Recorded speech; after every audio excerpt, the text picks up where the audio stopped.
Amém, amém, amém. Shalom, meus irmãos e minhas irmãs. Estamos aqui para mais um devocional. O nosso devocional está em 1 Tessalonicenses, capítulo de número 1, indo até o capítulo de número 5. Amém? E o tema do nosso devocional é uma fé elogiável. Amém? E o nosso texto base está em 1 Tessalonicenses, capítulo 1, versos 5 ao 7. Amém? 1 Tessalonicenses, capítulo 1, versos 5 ao verso 7.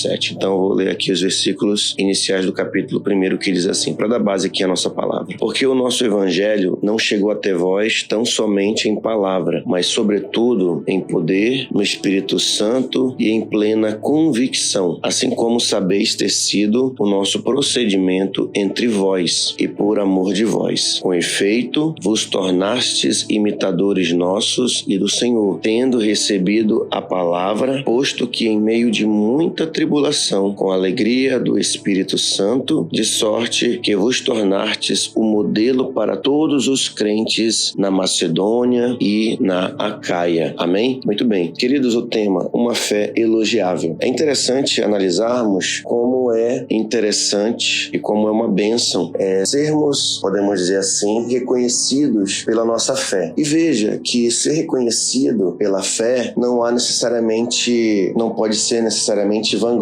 para nós, mas servir como estímulo para outras pessoas. A fé dos Tessalonicenses é uma fé elogiável porque, como diz o apóstolo Paulo, eles receberam a palavra, posto que em meio a muita tribulação, com a alegria do Espírito Santo. Então nós vamos perceber a mensagem do evangelho que foi semeada entre os Tessalonicenses, ela foi recebida com alegria, ela foi recebida com júbilo, ela foi recebida com arrependimento. E essa carta que o apóstolo Paulo vai escrever, ele vai escrever quando ele está em Corinto, quando ele sai de Tessalônica e envia depois Timóteo para ver como estava o andamento da igreja. E Timóteo vem trazendo boas informações com relação à igreja aos Tessalonicenses, levando uma espécie de relatório de Paulo quando ele estava em Corinto, e a partir de Corinto ele escreve essa carta aos Tessalonicenses. Evidentemente que também Timóteo vai trazer alguns problemas que a igreja estava vivendo. O fato de termos uma fé elogiável, por exemplo, isso não quer dizer que não iremos viver problemas e também estaremos sujeitos às nossas fraquezas também. Amém? Então isso é importante de observar. Porém, apesar de todas essas dificuldades, a nossa fé ela tem que sobressair, as dificuldades e as tribulações que enfrentamos. Então Paulo, ele vai elogiar a igreja e dizendo até aqui que ela era exemplo para todos os crentes da Macedônia e na Acaia. É interessante também observar que nessa igreja havia também muitos judeus, haviam gregos devotos e também mulheres nobres, como é mencionado em Atos 17, versículo 4. E por que no meio do livro de Atos nós estamos lendo Tessalonicenses, lemos Gálatas e lemos Tiago? Porque dentro dessa cronologia, eles estão escrevendo as cartas. Então, as cartas aí, elas serão historicamente ser encaixadas dentro dessa cronologia. E é interessante porque no capítulo 17, nas viagens que Paulo está fazendo, as viagens missionárias que Paulo está fazendo, tem aqui a passagem dele por Tessalônica. Muito bem, aí ele vai implantar essa igreja lá. Pois bem, agora veja, quais são os outros pontos que a carta ela vai tratar. Olha só. Pois bem, então muitos crentes estavam desolados, entristecidos por entes queridos que haviam falecido. E você sabe que quando há um falecimento, somos levados assim a profunda tristeza e desânimo em muitas áreas da nossa vida. E o que acontece geralmente quando estamos enfraquecidos ou quando alguém está enfraquecido, com uma luta, uma perseguição, um falecimento?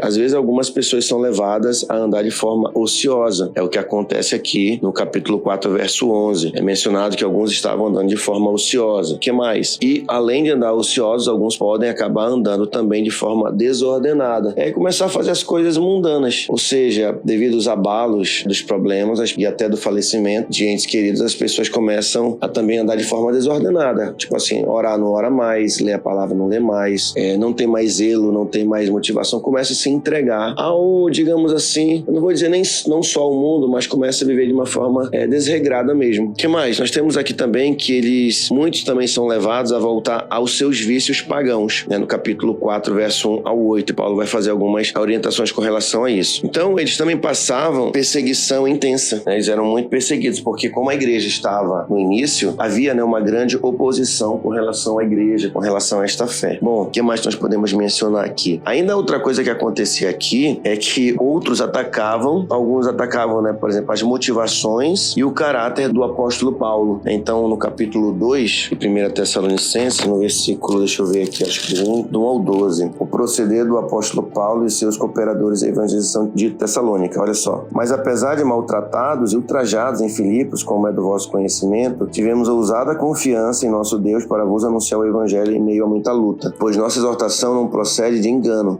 nem de impureza, nem se baseia em dolo. Pelo contrário, visto que fomos aprovados por Deus, a ponto de nos confiar a Ele o evangelho, a fim de falarmos não para que agrademos a homens, e sim a Deus que prova o nosso coração. Então Paulo começa a fazer aqui, devido a esses ataques que ele está sofrendo, fazer a defesa do seu apostolado também, do seu próprio caráter, mostrando, olha, podem falar o que for de mim aí, né, me maltratar, colocar em dúvida o meu caráter, mas olha a condição que eu me submeti para levar o evangelho a vocês, né? É mais ou menos aquela situação, irmãos, que a gente vai implantar às vezes uma igreja, você paga um preço, pessoas morrem até no decorrer dessa viagem, e quando chega lá as pessoas não estão nem aí, né, para a obra que você implantou, ainda falam mal de você, questionam a sua autoridade, né? Enfim, então isso aí, o filme se repete até hoje, né? Não mudou. Bom, o que mais que nós podemos ver aqui sobre algumas coisas com relação à carta aos Tessalonicenses? Bom, mas embora havia alguns que atacavam o apóstolo Paulo, no capítulo 3, versículo 6, 1 Tessalonicenses 3, verso 6, capítulo 3, verso 6, diz que alguns ansiavam pela presença de Paulo. Apesar das oposições, daqueles que julgavam, havia também aqueles que ansiavam, que assim estavam muito ávidos pelo retorno do apóstolo Paulo para visitá-los. Pois bem, isso, né, Paulo vai escrever em resposta ao relatório de Timóteo. Então ele vai escrever a parte de Corinto, né, para os Tessalonicenses, com o intuito de louvar, né, a fé deles, para defender também o seu apostolado. Ele queria também, né, através dessas cartas, se unir a eles de forma mais forte, né, porque quando você interage com as pessoas, você tem comunhão, os laços de amizade também, eles são fortalecidos, né. E aí também Paulo, sem deixar de perder a santificação e os propósitos de vista, Paulo também vai exortá-los fortemente sobre a pureza moral, né, o amor fraternal e a diligência no trabalho diário. Por quê? Devido às tribulações que eles estavam passando, eles estavam, de alguma forma, sendo levados a perder a pureza moral. Pureza moral, no caso aqui, né, a questão sexual mesmo, a questão da imoralidade. A Bíblia trata os pecados sexuais como pecados de imoralidade. Não que o sexo ele é pecado, o sexo é pecado sem aliança do casamento. No casamento, ele é bênção de Deus, né? Então, como você pratica, né, a sua vida sexual. Então, Paulo diz falar sobre a imoralidade sexual, com certeza são toda a perversão que a pessoa pode imaginar, desde de uma vida de amigado até uma vida de vários parceiros, né, e parceiras. Pois bem, então nós temos aqui também, né, a questão do amor fraternal, né, o reforço do amor fraternal, o amor entre irmãos, mesmo aqueles irmãos que são difíceis de lidar, nós temos que nos relacionar bem com eles, procurar, né, zelar pelo nosso bom relacionamento com eles e também pela diligência no trabalho diário. Eu acho legal, muito forte quando fala sobre a palavra diligência, porque quando você é diligente, você não faz as coisas por fazer, você faz as coisas por princípio. Grave isso. Ser diligente é fazer as coisas por princípios, mesmo quando as minhas emoções, elas estão querendo fazer tudo ao contrário. Então, por exemplo, para mim ter um amor fraternal, eu tenho que ter diligência. Então, o que eu tenho que pensar sempre? Eu vou amar o meu irmão, eu vou ajudá-lo mesmo quando ele não merece, mesmo quando ele não faz por onde. Então, eu estou sendo diligente no amor fraternal porque isso é uma orientação do Espírito para mim. Por exemplo, a questão da diligência no trabalho diário, mesmo sabendo que eu estou passando problemas, dificuldades, mas eu tenho uma responsabilidade, então eu vou, né, focar nesse princípio e me dedicar apesar de tudo aquilo que eu estou fazendo. E fazer com alegria, fazer com júbilo, não fazer como uma obrigação, né? Pois bem,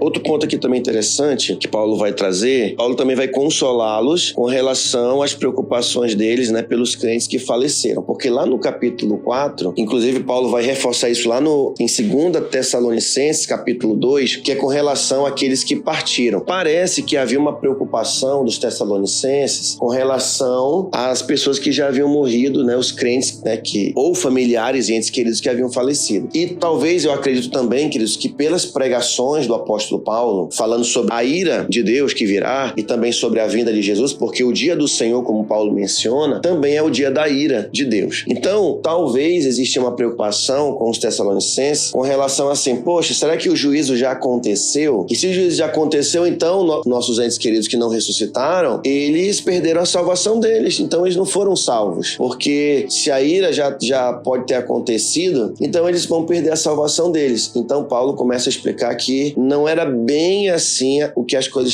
eles estavam entendendo sobre a ira de Deus. Então Paulo vai dizer que com a ira de Deus e a vinda de Jesus, que acontecem juntas, ela só vai acontecer quando houver a ressurreição dos mortos, dos crentes que morreram, dos mortos, e depois a transformação daqueles que estiverem vivos por ocasião desse momento. Então eles serão arrebatados e transformados, ou seja, os mortos ressuscitarão primeiro e depois os vivos que estiverem, no caso os crentes, por ocasião da vinda do Senhor, serão arrebatados e transformados no abrir e piscar de olhos, conforme Paulo fala em 1 Coríntios capítulo 15. Pois bem, isso é importante entender porque isso é confortador para nós. Então é como se Paulo estivesse falando bem assim, não fiquem preocupados quando vai acontecer, mas se preocupem em estar preparados. E o que é estar preparado? É aquilo que Paulo vai dizer. Eles fugirem das contaminações, da imoralidade, preservar uma vida moral e ética na presença do Senhor. O que mais? Quando Paulo fala também sobre eles manterem um caráter fraternal, um amor fraternal entre os irmãos, manter a unidade. O que mais que Paulo vai dizer aqui? E também trabalharem duro, levando o seu trabalho a sério, de forma firme, um trabalho diário, ali de forma diligente nos seus afazeres, mas sem perder o foco da vinda do Senhor. Ou seja, eu estou trabalhando, eu estou em casa, fazendo as minhas coisas, estou no trabalho, fazendo as minhas coisas, estou no ministério, estou no meu relacionamento conjugal, no meu relacionamento fraternal. Ou seja, eu não perco o foco desse preparo. Ou seja, tenho que ter uma vida diligente com relação a esses aspectos. Então, Paulo vai elogiar a igreja e exortá-los também à vigilância, como eu falei aí no capítulo 5, no versículo 6 ao 11, quando Paulo exorta eles à vigilância, dizendo que a vinda do Senhor é como o ladrão quando chega para cometer um assalto. Não que Paulo está comparando Jesus a um ladrão, até porque não faria o menor sentido. Algumas pessoas, por incrível que pareça, às vezes são levadas a interpretar isso. Mas, na verdade, a única comparação que Paulo está dizendo é que o dia nós não sabemos, mas nós devemos estar preparados para esse dia que pode acontecer até hoje, pode acontecer inclusive hoje, caso o Senhor queira. Ou com a sua vinda, porque Ele é poderoso para manifestar a sua vinda a qualquer momento, mas eu acredito que ela não pode acontecer necessariamente a qualquer momento, antes que aconteça aquilo que Tessalonicenses capítulo 2 vai dizer mais à frente. Você vai entender o que eu vou falar quando você ler 2 Tessalonicenses capítulo 2, mas acredito que Paulo está se referindo, o que eu quero dizer, no caso que pode acontecer a qualquer momento,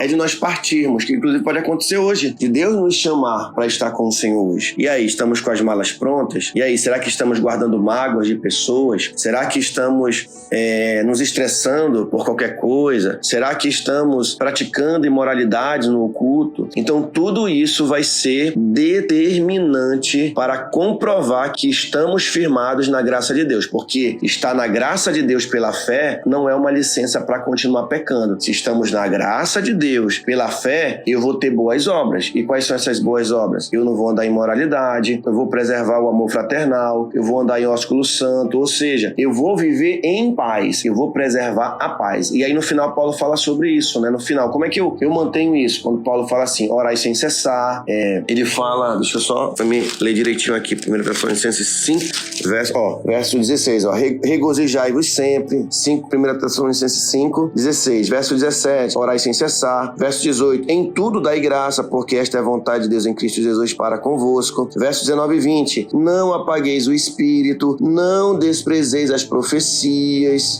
verso 15, evitai que alguém retribua a outrem mal por mal, pelo contrário, segui sempre o bem entre vós e para com todos. Amém? Então, cuidado com a sua carne, cuidado com as suas emoções, porque elas podem te enganar, e podem me enganar e acabar fazendo o quê? O que nós venhamos, talvez, perder essa graça, Então, que possamos estar vigilantes. Amém, queridos? Aqui é só um pouco do resumo dessa primeira carta de Paulo aos Tessalonicenses. Que Deus te abençoe, que você possa ter uma fé elogiável, e essa fé elogiável é uma fé que anda dentro desses propósitos, desses princípios. Mesmo sabendo, irmãos, que passamos lutas e dificuldades, mas saiba sempre, tudo tem um propósito, e esse propósito não é para nos tirarmos, para nos afastarmos da presença, para nos tirar da presença, mas muito pelo contrário, para nos aproximar ainda mais do nosso Senhor e nos firmarmos nas suas promessas.